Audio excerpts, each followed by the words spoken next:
আমি তো জানি না তৃতীয় বিয়ের জন্য পাত্রী খোঁজা এটা ইম্পসিবল ব্যাপার। আমার মনে হয় না যে সাকিব ভাই বিয়ে করছে, কারণ সাকিব খান বাংলাদেশে একমাত্র হিরো সাকিব খান পরপর দুটো বিয়ে করেছে, দুইজনই নায়িকা। একজনের বিয়ে 8-10 বছর সে গোপন রেখেছে, দুইজনের বিয়ে কিন্তু সে গোপন রেখেছে। আমার মনে হয় না সে থার্ড বিয়ে করবে ধুমধাম করে আপনাদেরকে জানিয়ে বিয়ে করবে। সে যদি করেও সে অবশ্যই এরকম গোপনই রাখবে আমার মনে হয়, এবং পরে আমরা অনেক পরে বাচ্চা সহ দেখতে পাবো। হ্যাঁ এরকমটাই হবে। আর যেহেতু এটা মানে সবাই বলছে যে বিয়ে করছে অমুক অঞ্চলে ডাক্তার মেয়ে, আমার মনে হয় এটা সম্পূর্ণটাই গুজব।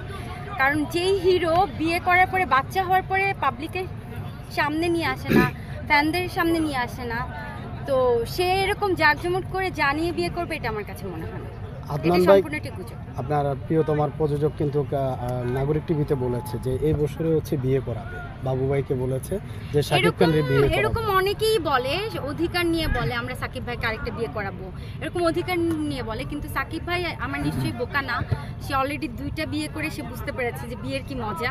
সো আমার মনে হয় না সে আর বিয়ে করবে। এই কারণে হচ্ছে নায়িকা বাদ দিয়ে ডাক্তার মেয়ে বিয়ে করবে, এটা যার যার ব্যক্তিগত ব্যাপার। আর যদি বিয়ে করে আপনারা সবাই দেখবেন, বিয়ে খাবেন, আপনাদেরকে দাওয়াত দিলে গিয়ে বিয়ে নায়িকারা বঞ্চিত হবে না যে ডাক্তার বিয়ে করে। আল্লাহ, আমরা তো আরো চাই যে আমরা বিয়ে খাবো, অনেকদিন ধরে বিয়ে খাই না। আপু ফুটবল হাতে কখনো হেড করছেন? হেড করা হয়নি, পা দিয়ে মারতে গেলে তো মনে হয় এই বুঝি পা ভেঙে গেল। আচ্ছা, আমার একটা জানার ইচ্ছা, নেইমারের সঙ্গে তো দেখা হয় নাই, অনেক খুব খুব কঠিন আর কি, কিন্তু সাকিব আল হাসান আমাদের ঘরের ছেলে, ওর সঙ্গে কখনো দেখা হয়েছে? অনেকবার দেখা হচ্ছে, কথা হয়েছে? সাকিব আল হাসান ভাইয়ের সাথে অনেকবার দেখা হচ্ছে, শিশির আপুর সাথে দেখা হচ্ছে, বিভিন্ন অনুষ্ঠানে দেখা হয়। তো সাকিব আল হাসান আমাদের বাংলাদেশের একজন প্লেয়ার, তো আমরাও যেহেতু অভিনয় করি, সেলিব্রিটি, তো আমাদের সাথে দেখা হওয়াটা স্বাভাবিক। What do you think, he is arrogant? অনেকে বলে খুবই রাগী, খুবই বদমেজাজি। অফকোর্স নট, এটা একদমই ভুল। সাকিব আল হাসান ভাইয়া খুবই নর্মাল, সে খুবই হ্যাপিলি সবার সাথে কথা বলে। আমরা যখন একটা বিভ্রান্তকর সিচুয়েশনে পড়ে যায় তখন রাগ করাটা স্বাভাবিক, কিন্তু এই রাগ করা দিয়ে একটা মানুষকে সম্পূর্ণ জাজ করে। কে বেশি সুন্দরী, শিশির নাকি নায়িকারা? অফকোর্স শিশির আপু অনেক সুন্দরী, শিশির ভাবি, আমি আপু ডাকি পার্সোনালি, তো শিশির ভাবি অনেক সুন্দরী। Thank you. আচ্ছা, বাংলাদেশ সাপোর্ট করি, তো তখন একটু খেলা দেখি। অ্যান্ড নেইমারের খেলা, তার মানে ব্রাজিল খুব ডাইহার্ড ফ্যান? হ্যাঁ, ব্রাজিলের অনেক ফ্যান। আচ্ছা, এরকম হয়েছে যে ব্রাজিলের পতাকা, ব্রাজিলের অনেক কিছু ঘরের মধ্যে আছে কিংবা গাড়িতে? অনেক জার্সি আমার ঘরে আছে, নেইমারের অনেক ছবি আমার কাছে সেভ করা আছে। আমি নেইমারকে অনেক পছন্দ করি, বিশেষ করে ওর হেয়ার স্টাইলটা আমার অনেক ভালো লাগে। ও যে হেয়ার কাট দিয়েছিল, ওর হেয়ারের যে কালার করেছিল, ওটা আমার কাছে অনেক ভালো লাগতো।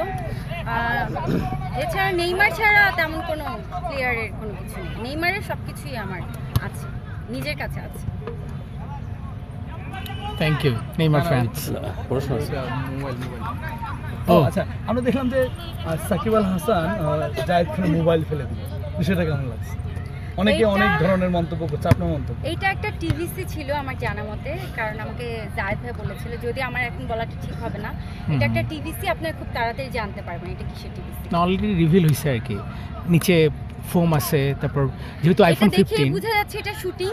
তো শুটিং একটা সেট ছিল, লাইট ছিল, পুরোটা একটা শুটিং। এটা একটা বিজ্ঞাপনের শুটিং হয়েছে সাকিব আল হাসান আর জায়েদ ভাইয়ের সাথে।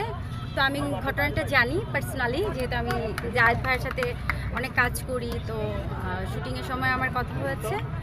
তো এটা একটা বিজ্ঞাপন, কিন্তু কোন ব্র্যান্ডের বিজ্ঞাপন আপনারা খুব তাড়াতাড়ি জানতে পারবেন। আপু, সাকিব ভাই আবারও বিয়ে করতে যাচ্ছে, উইশ করবেন না?